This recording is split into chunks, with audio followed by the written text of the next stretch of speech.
চাকরি জাতীয়করণ সহ ৪৫% বাড়ি ভাড়ার দাবিতে প্রেস ক্লাবের সামনে সমাবেশ করেছেন এমপিওভুক্ত শিক্ষকরা।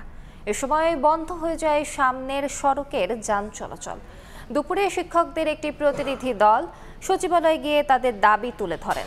দ্রুততম সময়ের মধ্যে বাড়ি ভাড়া, উৎসব ভাতা ও মেডিকেল ভাতা বাড়ানোর আশ্বাস দেওয়া হয়। পরে কর্মসূচি সমাপ্ত ঘোষণা করে এমপিওভুক্ত শিক্ষক জাতীয়করণ জোট। তবে ১ মাসের মধ্যে সুযোগ সুবিধা বাড়িয়ে প্রজ্ঞাপন জারি করলে বৃহত্তর কর্মসূচির হুঁশিয়ারি দেন শিক্ষক নেতারা।